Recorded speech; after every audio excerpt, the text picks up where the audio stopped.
Yes, welcome everyone here to the Smash Sport Show right here on Smash FM here on a Thursday here in Melbourne. Of course, let's go up to our friends up in Queensland. And of course, it is great to have the Wilston Grange QAFLW team, of course, joining us right now to tell us a bit about, of course, the upcoming season, which starts very soon, actually. And of course, we've got three very special guests joining us right now from the Gorillas to tell us a bit about it. Thanks all you for joining us. No problem. Hey, no worries. We'll get all three to introduce yourselves and tell us what position we'll be hoping to see all three play on the field. My name's Elizabeth Atkinson, although everyone calls me Buff. I usually play in the forward line, but have played almost all over the ground at some point or another. Well, I'm Lauren Shackleton. I get called Shacks. I played fullback last year, but I want to play full forward or forward this year. Fingers crossed. Oh, Shaq, go on the full forward. My name's Emily Maxwell. Call me Maxie, and I'm a winger. So I'm the slowest winger on our team. The fittest one. Slowest one, but yeah, I'm an outside midfielder. So yeah. Tell us how's the pre-season been like heading towards the season coming up very soon? It's been going really well, actually. Like, we've brought on some new coaches at our club, and it's really growing, and we've got a lot of numbers coming to training. We've got, about 40 to 60 girls turning up every training, and the intensity's really increased from pre-season, I like to call it, to now. So yeah, it's really looking forward. Like, it's going to be quite a successful season, and I definitely think the culture and everything at Wilston Grange is on the up and up. 100%. I would agree with you, Maxie, for sure. Yeah, the numbers is a big thing. Seeing so many girls there consistently at each session every week is a real positive, because that shows depth. And, whether everyone ends up getting a game, whichever team they end up playing with or playing in, it's awesome to see girls who are there who haven't even played before, and they're just enjoying getting around it and learning new skills, as well as all the girls who are kind of pushing themselves to get better every week as well. So what's the expectations on the team? That is a tricky one, I reckon. You're always wanting to enjoy yourself, and we want to do better than we did last year. I think there might have been only 1 or 2 wins last year in our team. I'm trying to remember actually exactly what the stats were. But there was two wins, but it was against the same team. So that's but the expectations at the moment are very much player driven. So we've got we want to improve, we want to be competitive, but most importantly, we want to have fun. Yeah, 100%. We always have fun.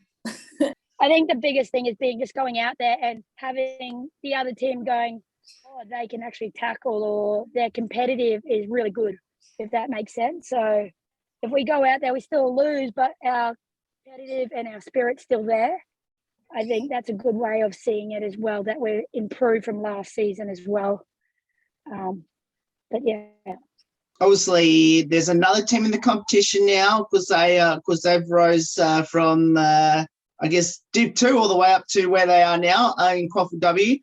So I guess how good to at least have another team in the competition instead of playing the same teams over and over and over again. Yeah, it is really good that Southport is coming into the comp. There is a lot of girls on the Gold Coast here that drive up to Brisbane to play in QAFL teams. So I think they will actually come out pretty competitive straight from the get-go, because they'll have quite a lot of girls moving from other teams to stay closer to home. What were you going to say, Shax? Oh, I was going to say it's good to have another team, but then obviously the competitive with another team from the Gold Coast has been dropped down to another division, which is disappointing, but hopefully by the years come, we will have 10 years time, we'll have the girls that are coming through. Hopefully we'll pick up that club again to make a better competition within all teams of the QAFLW.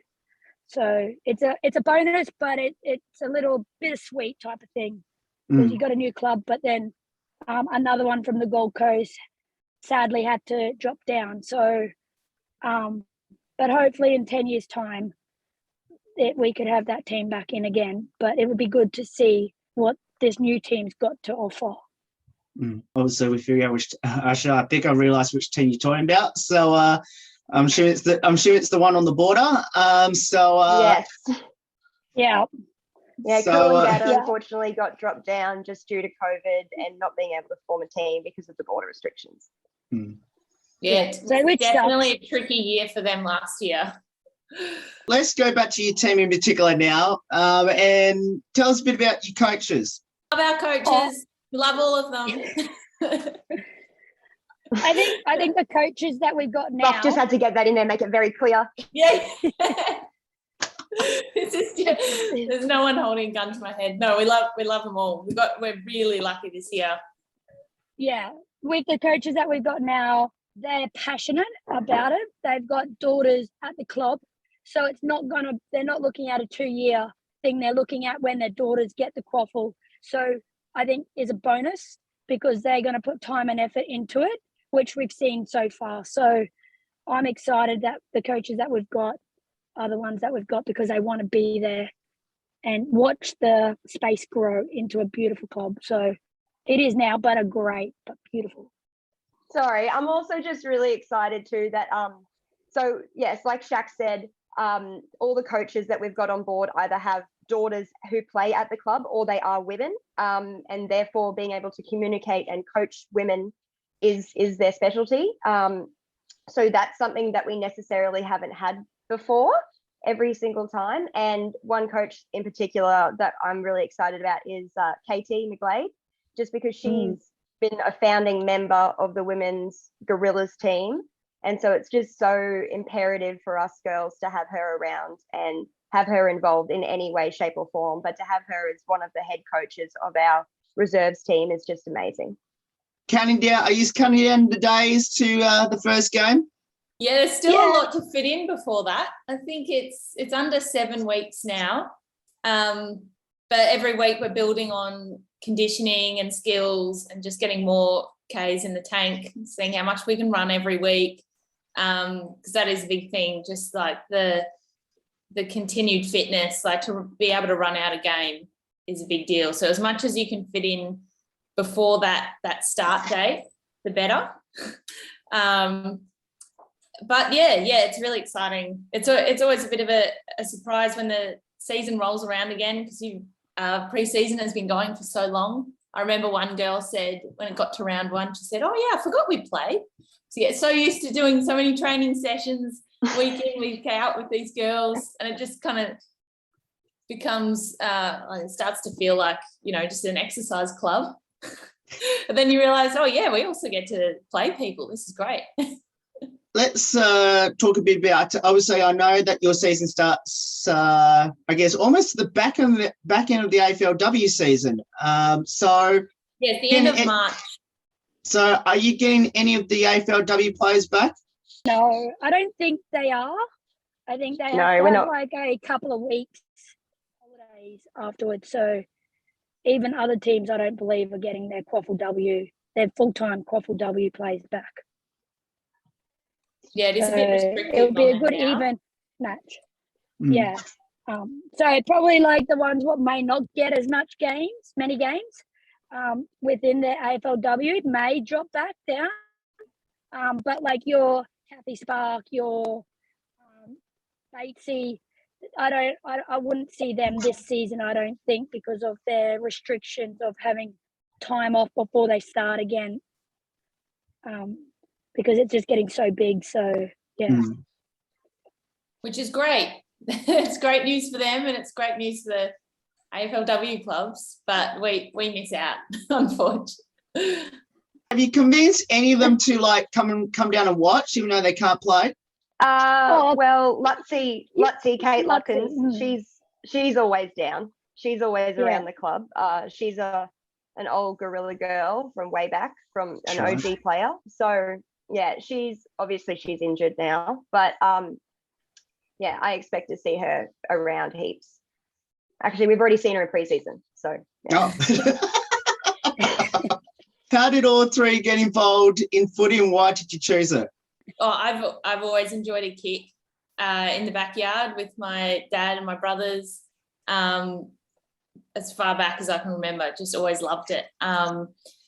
By way of playing, I didn't get many opportunities in school, and then I never really knew of where I would then step in as someone over 18s, finding a women's club. And then I actively sought it out after I'd had my first child, and I really wanted to get back into fitness. And I was like, hang on, I'm going to spend a bit of time on myself. And I researched clubs in my area, and the Gorilla admin ladies were really quick to get back to me, and it was just so welcoming from the start. So this will be the start of my 4th season, I think, maybe 3rd. It's been a bit of a mix because I had an ACL injury in the middle there amongst COVID when we weren't really playing, and I was doing rehab. So I didn't end up missing too much of our season because it was delayed in keeping with my return to sport, which was really convenient. That was really nice of them to organise that around me. But yeah, really every year fitness grows and skills grow, and yeah, it's just really exciting to stick around with the club and see where it goes. Nice one. Well, for me, I am a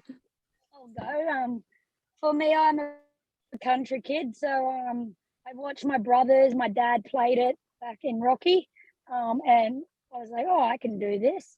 And they had like a really, really like beginner level in Rocky, and I played and I really liked it. So when I moved down to Brisbane, I was like, all right, I need to get back into it. Played for another club, and then I found the Mighty Gorillas, and haven't looked back since. I think it's just a great opportunity to be able to train but play against and with AFLW players these days. You wouldn't have dreamed about that being a country kid, you know. So for country kids to come to Brisbane and get the opportunity, I think it's really great for the women's program, but for girls in general to play this beautiful sport that Australia has created. So yeah. Well said, Shax. I got into it because my dad played at Grange. He played at the Gorillas in the 70s and 80s. And basically I was 23 years old, and I always watched footy, but I didn't know I didn't know girls really played AFL. And then my dad called me and was like, oh, you need a hobby, and they need people to fill in at the women's team. So I went down, this will be my 7th season. So I went down 7 years ago, and I thought it was like a more of a social sport and not necessarily the intensity and that it is. But I'm very passionate about Grange. And so I'm very happy that I picked it up and called Denise and found them. Tell us all how far you drive to training every day, Maxie. Well, I used to only drive 5 minutes, but now I drive 45 minutes. And how far do you go, Shax? How far is your commute? It's about a 60-second walk. So I got a big trek, you know, so I have to really, really schedule it in. You got to look out for those potholes in the footpath when you're walking down the street. Exactly. It can be really exactly. treacherous. That's right. Yeah. I want to do an ankle. That's right. Don't want to do an ankle. It is dark. Sometimes I drive. All depends on how I feel. So what does the sport of footy mean to all three, especially playing down at Hickey Park? To me, it just makes me think of obviously my family. I grew up playing, like literally, you know, kicking the footy there, never knowing that I was ever going to play there as a player. So it reminds me of it's a great family environment. It's a place where it feels like home. I belong. I know a lot of girls feel that way, like about the club as well. And it just means that we just get to do something that the boys Together. do too. Yeah, same with me, Maxie. No, it is. And much like Maxie said, it is a very family-oriented club. There are lots of girls who are mothers themselves and bring the kids down to training. The kids can all play with each other while we get the training done. But it's great. And to have, as we said, getting so many numbers down to the club, they are all girls that instantly become your friends. So you've got like 40 friends to hang out with each week, and not many people get to do that. So it's an awesome environment. Anyone that should get involved in footy, especially down at the Grange, how can they go about it? One of the easiest ways off the top of my head, I don't know the email off the top of my head, but anyone who's on Instagram can get onto our page, which is Wilston Grange Women AFC. Mm-hmm. And just hit up the DMs there, MMAC or whoever's on the socials that day will get back to you with some details. But yeah, it's Monday and Wednesday nights. If you're in the area, come down and say hello. Yeah, you can also check out our website. Just Google Wilston Grange AFC and it'll come up, and you can there's a get in contact and you can send an email and we'll get back to you. Let's finish off with a couple of lighthearted questions now, which is who had the most embarrassing moment in the pre-season and what was it? Well, it wasn't in pre-season, but I did ask some people for some embarrassing moments of myself, because I know they're frequent, but they're just, because if they're, you're so used to them, they're just not that embarrassing to you. Yeah, you're decent. So there was one time during training where I've taken a mark and I've gone to push back and I've gone to kick it to someone, and instead of calling her name to let her know it's coming, I've called my own name. So I've gone to kick it and I've gone, Maxie. That's me. So she still had no idea it was coming to her. Yeah. Yeah, a bit of self-celebration.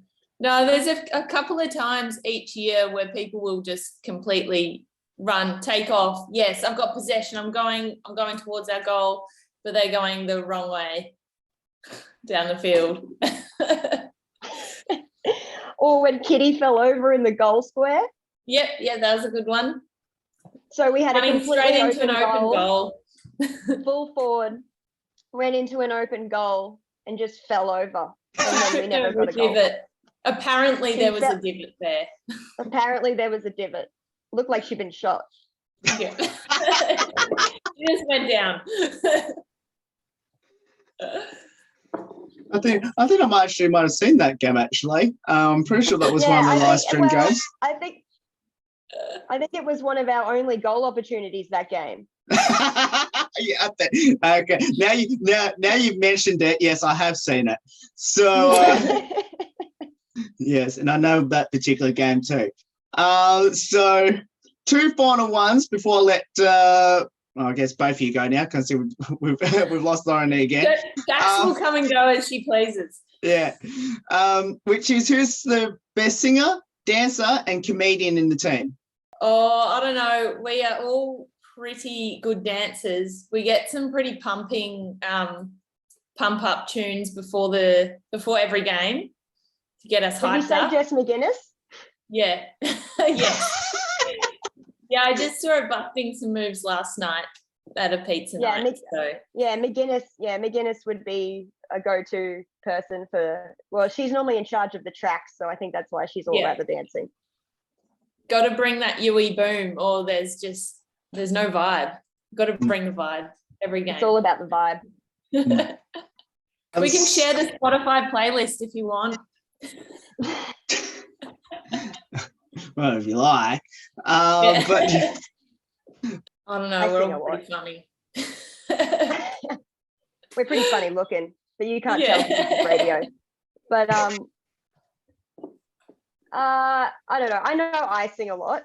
Yeah, Maxie is probably the best singer. No, There you go. not good, just often. Just often. Just much. Give us a tune, Maxie. Give us a tune. Oh, good old Wilston Grange forever. We know how to play the game. Ho, ho, ho. Oh my God, That's she's it. doing it. There she goes. That's the best song to sing. So Yeah, definitely. We got to practice just in case. Yes. just in case. I mean, we only sang it twice last year. So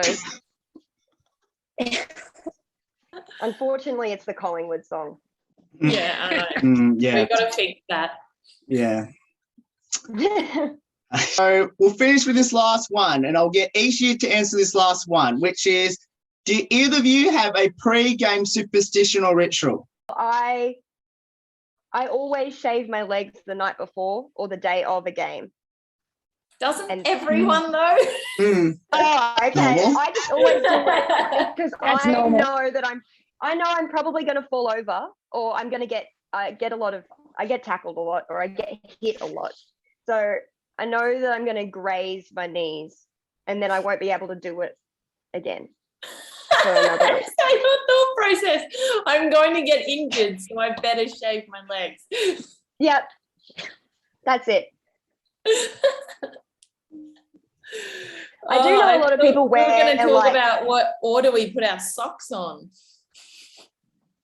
No, I don't have any superstitions, but there, in one of my very first games, I got trodden on my ankle. Someone actually stood on the side of my foot, and it took ages to heal. Anyway, I discovered after that game a hole went through. Well, a hole was made in my sock because of someone's studs. So now I always put the socks on the same way, but it's just occurred to me I should probably switch it, because that was bad luck when someone stood on my ankle.